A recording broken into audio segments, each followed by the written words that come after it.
accidentally stopped the video instead of unpausing, which is what I usually do.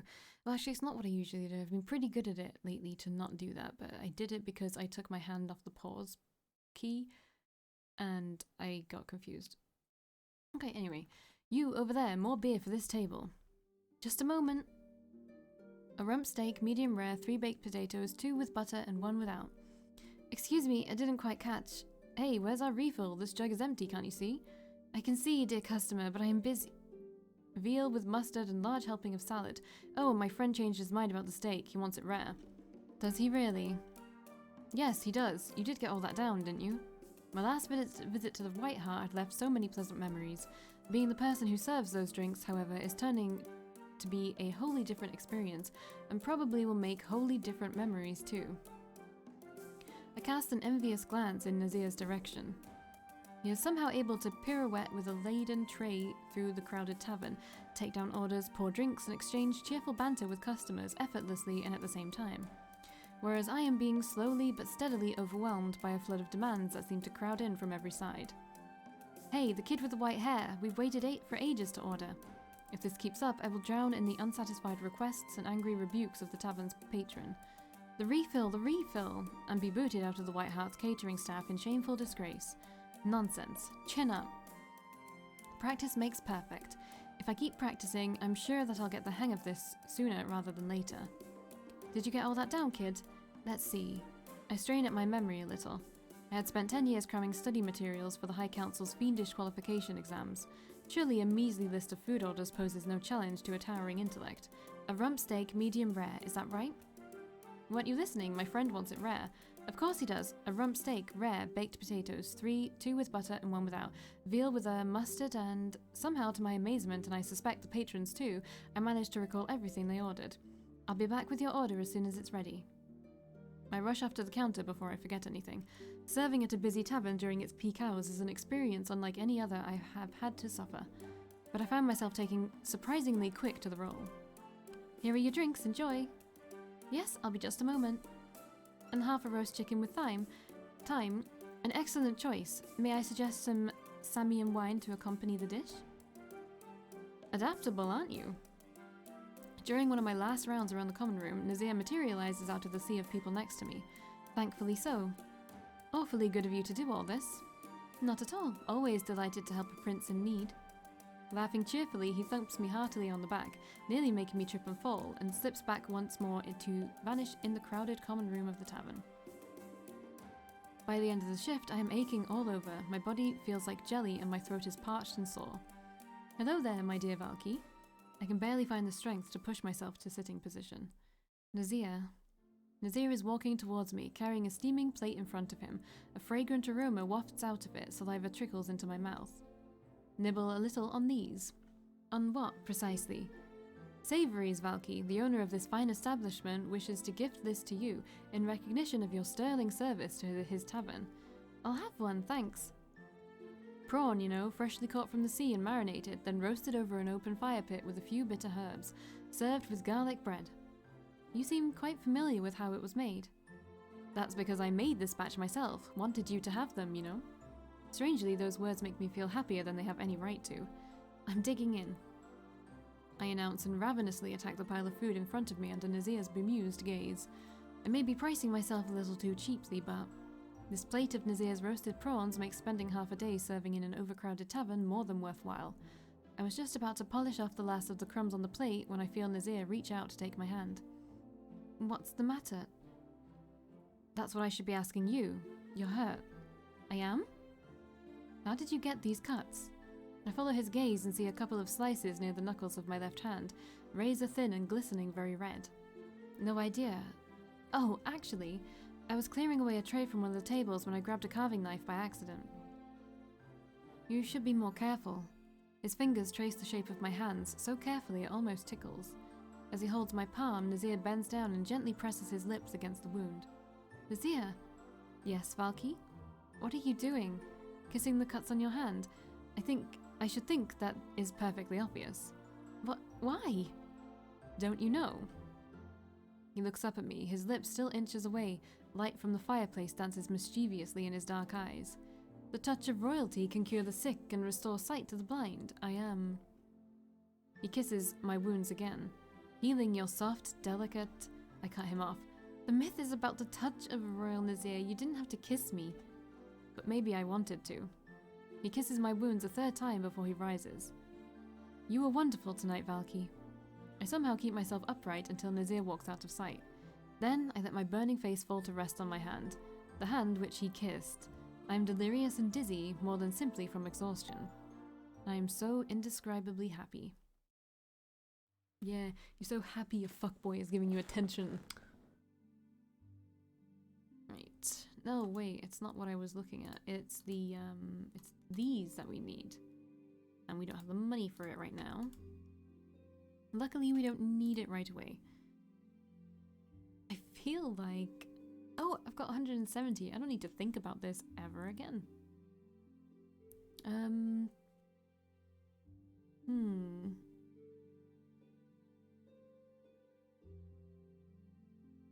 Proper attire, that's Seren's. For my brother, I need a flower bookmark. Which is crap because I don't want to spend the money. It's very cheap, so we will be able to do it. It's just we get... How much do we get? No, we don't get a lot in income. Aurelius was easy because doing his stuff gets you respect with the nobles, and I think that just gives you more money in general. Alright, let's get our combat up because we do need it to not die, sadly. I honestly think this time around, all of our stat boosting has just gone perfectly. Like, Nazir is... Like, all of his stats are quite insane. So are his in a way. And so are his in a way. I just feel like I've gone above and beyond doing this for some reason. Probably because I've gotten used to it, right? Anyway, I will pause and unpause this time. Okay. The garden outside the window of my study is beckoning so invitingly to me that I finally gave up my fruitless attempts at work and made my way there. I am far from the only person to succumb to its allure. Pages and maidservants in cozy gatherings of 3 or 4 picnic on the neat green lawns, their laughter chiming softly in the pleasant coolness of the evening. Little dainty flowers open to the sky, the marble colonnades of the central pavilion are stained gold by the setting sun. We've read that before. Taking a deep breath, I close my eyes and savor this moment of peace. From research, tutoring, and palace politics, for one ephemeral, delightful... Dash it, I want to rid the realm of a dangerous pack of direwolves. Oh, it's this.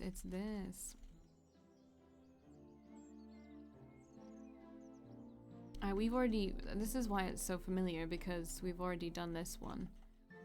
And I don't know why it won't let me do it. It won't let me skip it, even though I have already seen it. And not much would be different.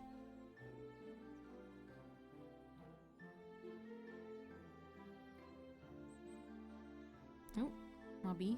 We went too far there. No, at least 3. Come with me, Valkii. I'm going to sound you out on them, because obviously we're on Nazir's route now. Without much ado, Nazir pulls me away from the garden towards the classroom. Giving Aurelius a bemused shake of my head in farewell, I follow along obediently. Nazir's rapid pace slackens appreciably when we get into the palace. As we approach the classroom, he pauses by a window and peers out cautiously. Frightfully close shave. Nazir, I begin to suspect your enthusiasm for improving Nazir's genius may be inspired by something other than your upcoming mission. Valkii, such groundless impudence, how dare you? I raise an eyebrow and fold my arms. Nazir grins sheepishly. Harris? You know me, alas, far too well. I peer out of the window. Sure enough, I spot Harris in the garden, brows deeply furrowed and prowling about, looking in all directions. You noticed him approaching the garden just now, before he saw you? I appear to have developed a sensitivity to the sound of that man's footsteps. It is a consequence of the chores he is forever trying to inflict upon me. Impressive, considering Harris's footsteps are soundless. His playful eyes catch mine in a conspiratorial wink, and despite myself, the corners of my lip tug upward. Oh, all right. I'll cover for you this time. You're the best. Shall we begin making the improvements to Nazir's genius? I've changed my plans. Oh? I shall call it Nazir and Valkii's genius when I register it with Eskia's Circle of Alchemists. I laugh. Let's get to work. It takes an hour to identify all the changes that needed to be made and another to implement them, but by nightfall the item is finished and ready for use. And not just that, Harris appears to have given up the search for Nazir, who looks noticeably more relieved as we emerge from the classroom. Thank goodness, Valkii. I owe you one. Don't you mean two? Nazir throws his arms around me, laughing happily. Say hello to the direwolves for me. I will. Bidding each other good night, we go on our separate ways. Right, yes. This. Most important. I don't feel like I should do anything else since we're getting so little money. I just don't think it's a good idea for me to do anything else. What can I do? I can't do that one yet because I just cannot spare the money. I don't feel like I can spare the money at least. Okay, so I will see you after the pause again. Alright, I love morning rituals. The sunlight flooding through the window facing east, my morning cup of bitter, scalding tea. The scroll of parchment on my desk, the sound of faint scratching as my quill dances over its creamy surface. And charming weather today, isn't it? Good morning, Nazir. I've given up on trying to get him to knock. I've even begun expecting him since he always barges into my study this time in the morning, almost on the dot. Heavens, my dear Valkii, you're not still scribbling away at that report? I'm afraid I am. On such a jolly morning, how can you bear it? I forbid it. You forbid it? Indeed I do. You must go out more, you know. The weather this afternoon, I hear, will be exceptionally pleasant. I am beginning to cotton on to his drift. Is there any avenue you would consider especially educational for me to visit? Yes, the main thoroughfare, for instance. I must go out more, especially this afternoon, to the main thoroughfare of the capital. Exactly. What can I expect to see there? The proud men and women of Eskia thronging her noble streets. The flourishing of a mighty artery of trade and commerce, the glory of a prospering city and her citizens. Any citizen in particular? I beg your pardon? Is there one or perhaps two citizens of Eskia you are particularly interested in having me observe? Well, yes. A smile slowly stretches across his face. Who told you? Really, Nazir, the whole city has been talking about your almsgiving ceremony for orphans and widows the entire week. It's not my almsgiving, and it's not a ceremony. Moreover, it's Belle's idea originally. Yes, the commoners like her too. You two are very popular together, you know. I don't do this to be popular, you know. I know, but you're popular because you do this anyway. So, will you come? Please do. We won't have the chance to give alms again for heaven knows how long. Who the fuck is Belle? Have I forgotten somebody? Is it this girl? And we just call her Belle now?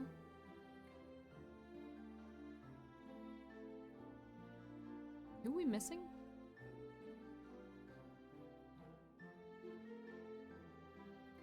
Oh? Why? Raphael thinks with the security threats and political uncertainty and all, economies have to be made with public expenditure. And public alms for giving is the first item on his list of things to cut? To put it bluntly, yes. Well, you have to admit he is right. So my brothers keep telling me. Why? The kingdom is not exactly going through peaceful times these days. It's a miracle the machinery of state is still chugging along more or less effective in the absence of a king and ministers of the crown. Despite this, expenditure has been consistently exceeding tax revenues every month.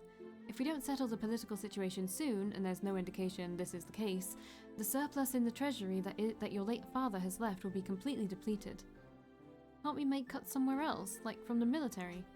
On the contrary, to keep other kingdoms and tribes like the Sval out of your family's patrimony, and the nobles sufficiently intimidated into not revolting, and the royal family safe, spending on the army and royal guards had to be increased quite considerably. Oh, I didn't think of that. When one thinks of the royal family, the wealth and the power are the most pleasant things to catch attention. Unfortunately, this fills the world with dangerous people who would stop at nothing to take those pleasant things from you if they had the chance. And we need money to guard ourselves against them. Precisely. Additionally, as generous as it is to spend money on giving alms, this process doesn't generate any revenue and hence will not be a long-term solution. By using the money to hire laborers and creating working opportunities, the economy will stabilize and improve your citizens' living conditions. I see.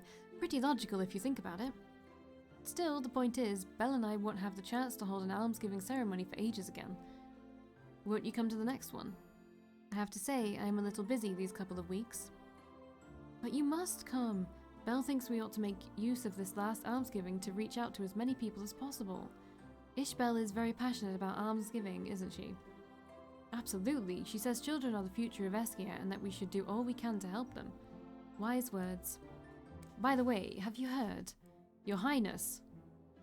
Harris. Ah, here comes Harris to take you away.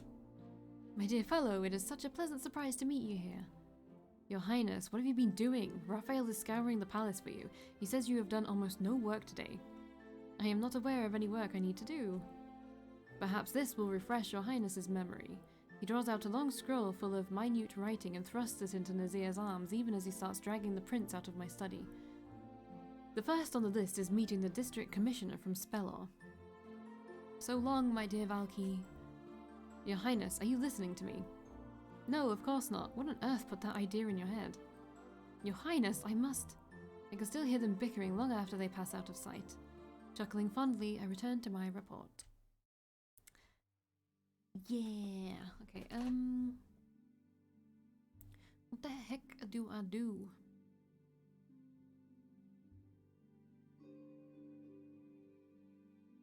You know, he's got enough darkness. Just let them do their own bloody thing by now.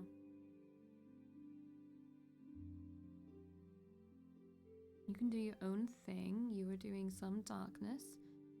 100 of that. What else should we make you do? Water. Okay. I will see you after the pause. Okay. I stir a dash of milk into my morning cup of tea. 3. I've given up trying to write my research report at this time in the morning. 2. What is the point, after all? Any moment now. 1. I say, charming weather today, isn't it?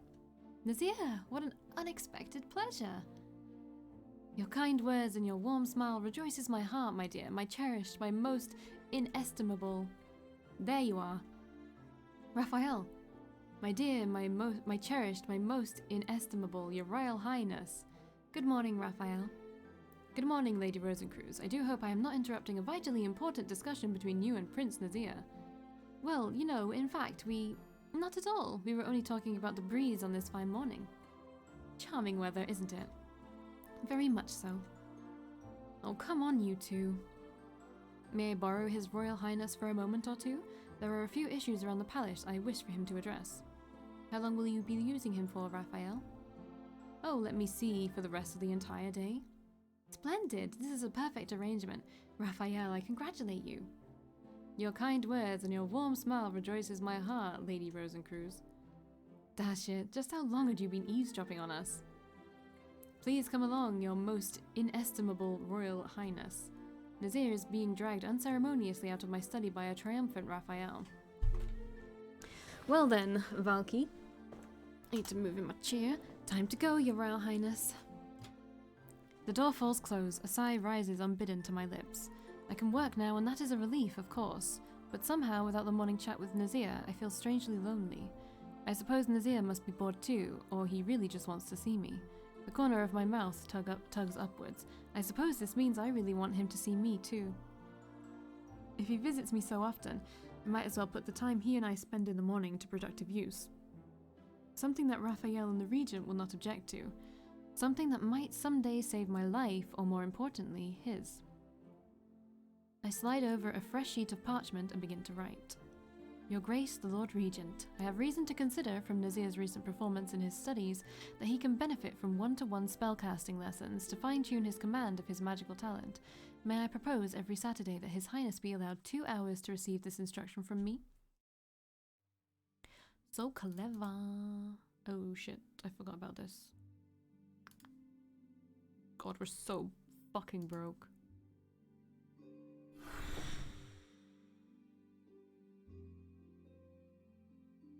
gonna need like even more money as well later, so I think...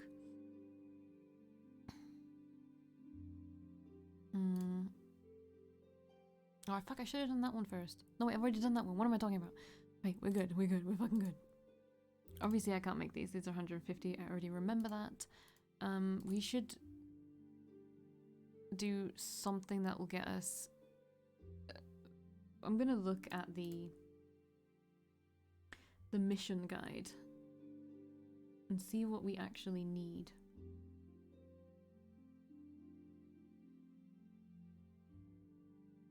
Wait, isn't there... We already did the For My Brother one? Did we actually do that one? I guess we must have. Alright.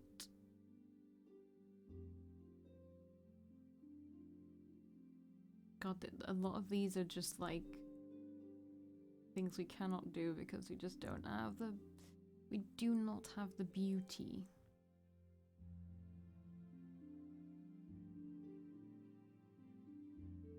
Let's just do this one. I'm pretty sure we had the whatever we needed. Okay, you're impossible, Nazir. I beg your pardon? A bounder and a cad, that's what you are. Oh, that's a little harsh. A piece of impertinence. My dear Valkii, what's brought this on? Nazir and I are lounging in the marble pavilion in the Palatine Garden.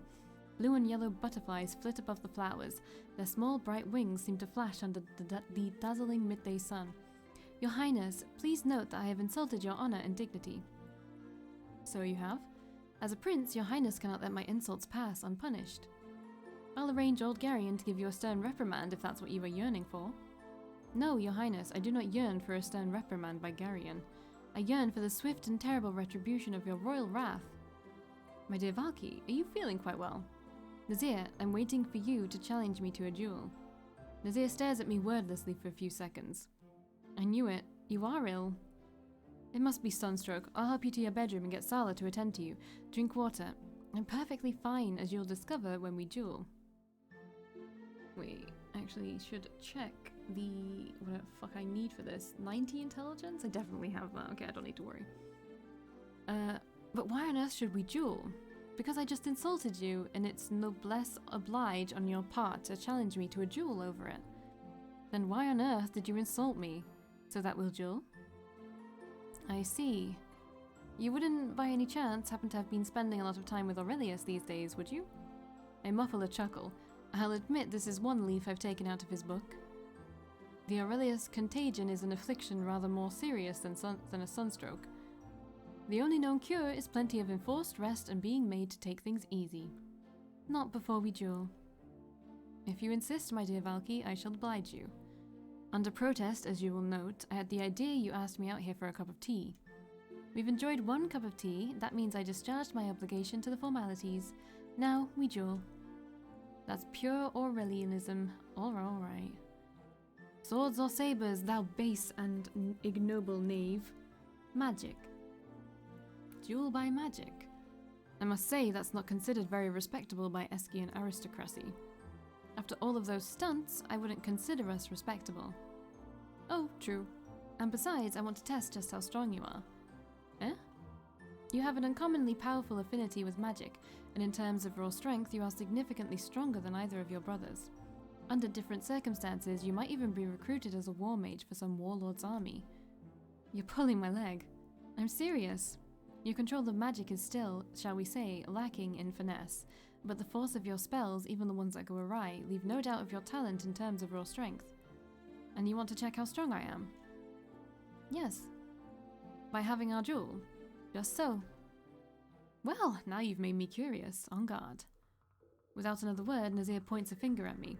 A gust of wind sweeps across the garden, lifting me into the air and depositing me a few yards away on the grass. Yield or face my... On guard. Cupping my palms, I direct a ray of light into Nazir's face. Gah! He throws his eyes up to shield his eyes, but too late. I can see my spell has had its intended effect. Nazir is dazzled and will not be able to see clearly for the next minute or so. You were saying? Nazir's reply is to direct another blast of wind in the direction of my voice. But I had anticipated that and had already skipped away when the rush of air courses through the lawn where I stood. Wrong way, my dear Nazir. What's the matter? Can't you see where I am? I'll get you for that, you beast. The second rush of air comes much closer to me than the first. It seems the effect of my light spell is beginning to wear off already. Take that. I direct my own blast of wind at him. It is much milder than his, partly because I have better control over my magic, partly because of my magic restraint, but mostly because I do not want to cause him any serious injury by accident. Nazir staggers but does not fall. Ha, is that the best you can do? His eyes are agleam with bloodlust awakened.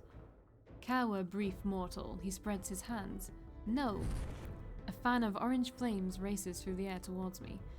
At this rate, the garden will be scorched, and not impossibly, I along with it.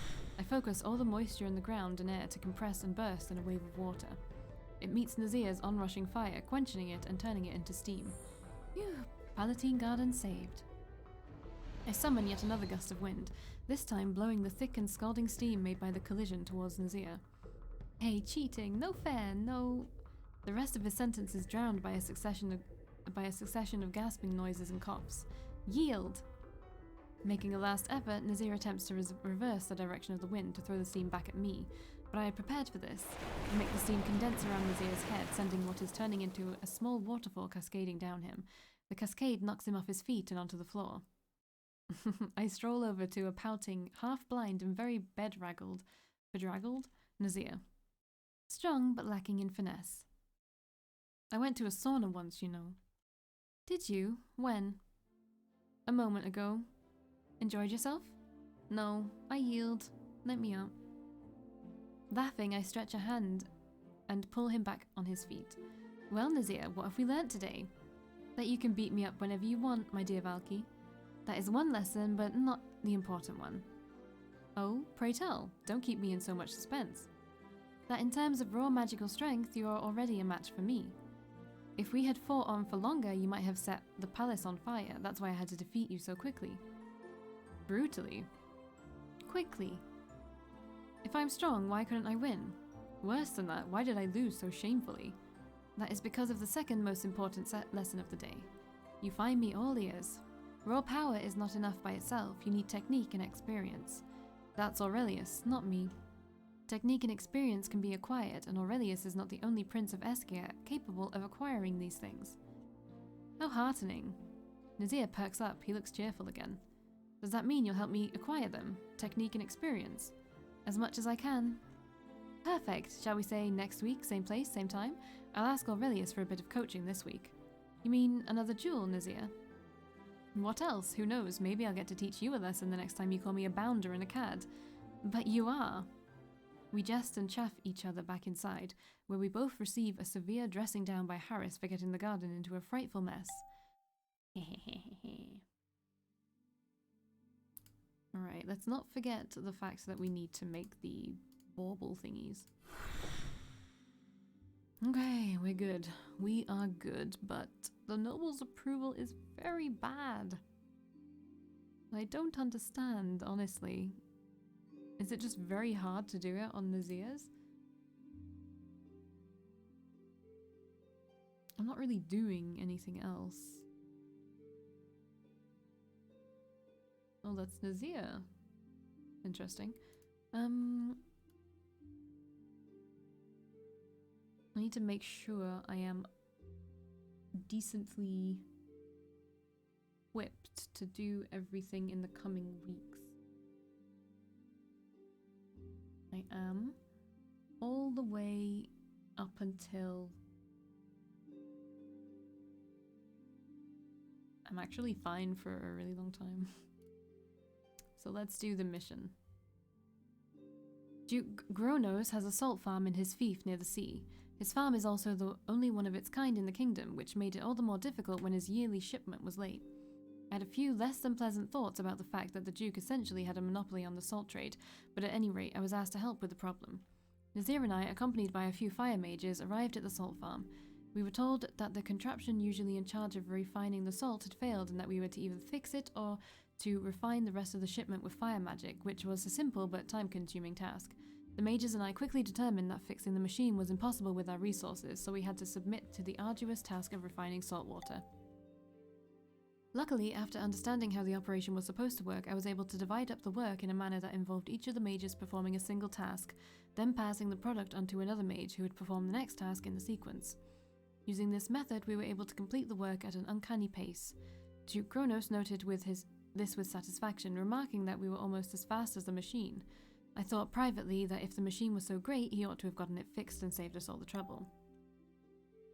At any rate, my leadership made the work easy but repetitive, so Nazir and the mages and I passed the time by chatting amicably to each other. I did so with grace and charm, and Nazir did so with charm and more charm. Perhaps too much charm, but I believe at this point people have stopped pretending to act surprised about it. We finished the work early, so Nazir and the mages and I were allowed to return ahead of schedule. The situation was dealt with and the mages were happy. A few of them even waved at me as we left. Nice. Let me just check the time. Okay. Oh, okay. The chefs look up and some beam bright grins at me. They must remember the time Nazir and I have helped them. Everyone looks at me expectantly. Yeah, blah, blah, blah. Okay.